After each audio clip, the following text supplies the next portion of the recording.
अभी मैं बताने जा रहा हूँ प्रश्नावली 5.4 का ऐच्छिक चैप्टर का 1 नंबर क्वेश्चन।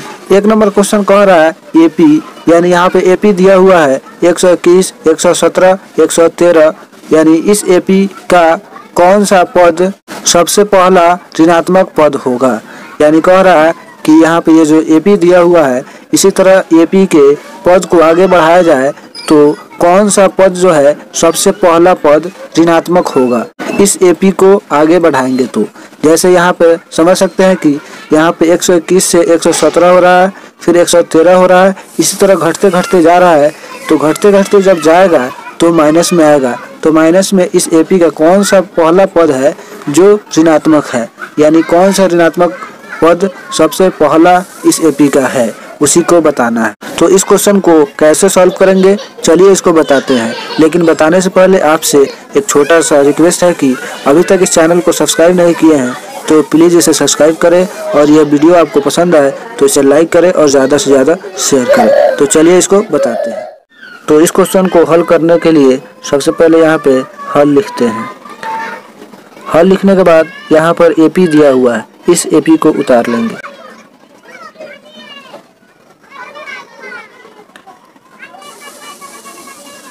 उतारने के बाद हमको इसमें कहा है कि कौन सा पद सबसे पहला ऋणात्मक पद होगा, यानी पद का संख्या पूछ रहा है। तो कुछ भी ज्ञात करना है, सबसे पहले हमको प्रथम पद सार्वंतर होना चाहिए। तो प्रथम पद का वैल्यू लिखेंगे और उसके बाद सार्वंतर का वैल्यू लिखेंगे। तो प्रथम पद का वैल्यू यहाँ पर एपी का सबसे पहला जो भाग है यही है प्रथम पद, तो इसको लिख लेंगे यहाँ पर 121, यह प्रथम पद है। उसके बाद सार्वंतर का वैल्यू निकालना है, तो सार्वंतर का वैल्यू निकालने के लिए दूसरा पद में से पहला पद को घटाना है, यानी a2 में से a1 को घटाना है। तो यहाँ पे लिखेंगे a2 माइनस a1। तो यहाँ पे लिखाएगा a2 का वैल्यू 117 है, 117 लिखेंगे, माइनस a1 का वैल्यू यानी पहला पद 121 है, 121 लिख लेंगे। फिर उसके बाद यहाँ 117 में से 121 घटाना है, तो 117 प्लस में है या 121 माइनस में है। तो प्लस माइनस में है तो घटेगा, तो 121 में से 117 घटाएंगे, क्योंकि ज़्यादा दिख रहा है 121 और यह कम है, तो ज़्यादा में से कम को घटाएंगे। तो 121 में से 117 घटाएंगे तो 4 होगा, और माइनस वाला का वैल्यू यहाँ पर ज़्यादा दिख रहा है, इसलिए घटाने के बाद इसमें माइनस लगा देंगे।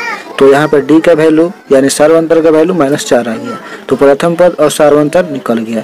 तो इसमें कहा है कि कौन सा पद, ठीक है, यानी एनवा पद मान लेंगे उसको। तो इसमें एन का वैल्यू निकालना होगा, यानी एन बराबर वाट, एन का वैल्यू इसमें ज्ञात करना है। यानी यहाँ पे कहा है कि कौन सा पद सबसे पहला ऋणात्मक पद होगा। तो मान लेंगे कि एनवा पद जो है ऋणात्मक है, तो यहाँ पे मानना होगा, यहाँ पे लिखेंगे चूँकि an इज लेस देन 0। इसका मतलब हुआ an जो है यानी एनवा पद जो है 0 से छोटा है, और 0 से जो भी संख्या छोटा होता है वह माइनस में ही होता है, क्योंकि माइनस वाला जो भी संख्या है वह 0 से छोटा ही होता है। तो यहाँ पर an इज लेस देन 0 का मतलब वही है, यानी an जो है वह माइनस है, यानी एनवा पद जो है वह माइनस है। तो अब क्या करेंगे, an का फार्मूला लिखेंगे an के जगह पर, यहाँ पे लिखाएगा, इसलिए an का फार्मूला जो होता है यहाँ पे लिखते हैं an बराबर a plus n-1 into D, यही फार्मूला होता है an बराबर। तो n बराबर यह फार्मूला यहाँ पे लिखेंगे a plus n-1 into D, यहाँ पे इज लेस देन लिखा है 0, तो इसको लिख देंगे। उसके बाद a का वैल्यू यानी प्रथम पद का वैल्यू यहाँ पर 121 है, तो 121 लिख देंगे। प्लस है तो प्लस, n का वैल्यू निकालना है, n-1 इंटू डी का वैल्यू निकल गया है -4, तो गुना लिखेंगे -4, और यहाँ पे है लेस देन 0। अब जो है यहाँ पे 121 को रहने देते हैं, प्लस यहाँ पर -4 से n-1 में गुना करेंगे।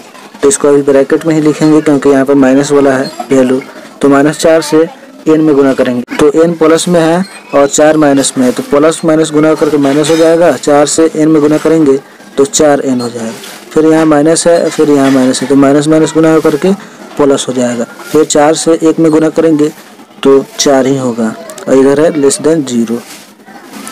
यहाँ पे लिखेंगे 121। अब इस प्लस से इसके अंदर गुना कर लेंगे तो प्लस माइनस गुना करके माइनस ही होगा, और 4n का 4n रहेगा। फिर प्लस और प्लस गुना करके प्लस ही रहता है, और 4 का 4, इधर है लेस देन 0। अब जो है यहाँ 121 प्लस में ही है, यहाँ पर 4 भी प्लस में है, दोनों जुड़ करके 125 हो जाएगा और यहाँ -4n है, इधर है लेस देन 0। अब जो है इधर लिखते हैं, यहाँ पे लिखेंगे 125 -4n इज लेस देन 0। इतना लिखने के बाद अब लिखेंगे 125 को इसी साइड रहने देते हैं और यहाँ पर है -4n, तो -4n को लेस देन के इस साइड लेके आएंगे, तो माइनस में तो प्लस में हो जाएगा। तो यहाँ पे लिखाएगा 125 लेस देन 4n।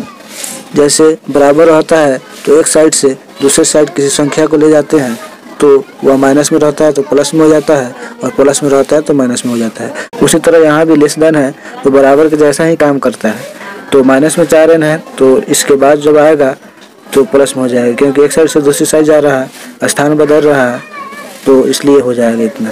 अब जो है हमको n का वैल्यू चाहिए, तो 4 इसमें गुना है तो इस 4 को लेस देन के इस साइड लेके आएंगे, तो 125 में भाग करेगा क्योंकि गुना में था, इधर लेस देन n हो जाएगा। जिस तरह बराबर होता है तो एक साइड अगर कोई संख्या गुना में रहता है तो दूसरी साइड जाता है तो भाग में हो जाता है, और अगर भाग में होता है तो वह गुना में हो जाता है। तो इसी तरह यहाँ भी 4 जो है n से गुना में है, इसको लेस देन के साइड लेके आए हैं तो 125 में भाग कर दिया है। और इसको भाग करके लिखेंगे, तो 4 से 125 में भाग करेंगे तो 4 पे 12 होगा, फिर 5 में करेंगे तो 4 एकम 4 होगा, तो 1 आएगा, तो यहाँ पे दशमलव दे करके 1 10 हो जाएगा, और 10 में 4 से भाग करेंगे तो 8 होकर के 2 हो जाएगा, और 2 जो है फिर दशमलव से 0 लेकर के 20 हो जाएगा, तो 4 5 20 हो जाएगा। यानी 4 से 125 में भाग करेंगे तो 31.25 आ जाएगा, और लेस देन है n, इधर भाग करके अपना चेक कर सकते हैं।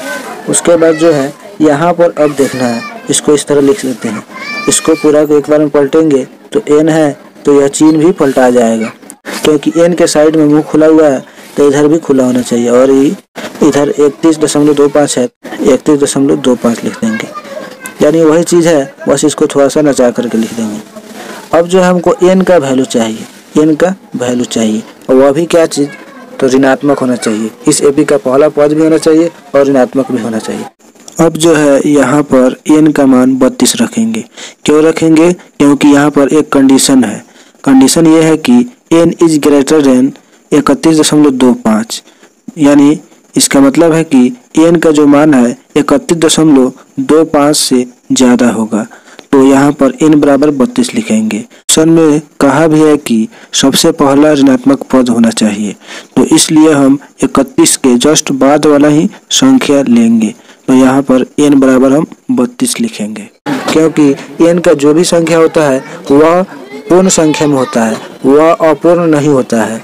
ठीक है, तो 31.25 जो है यह n का वैल्यू नहीं होगा, क्योंकि दशमलव में है। जैसे किसी का क्रमांक संख्या जो होता है वह 1 2 3 4 5 इस रूप में होता है, न कि 1/2। जैसे किसी का रोल नंबर समझ लेते हैं कि 1/2 है, चाहे 3/2 है, इस तरह का रोल नंबर कभी नहीं होता है।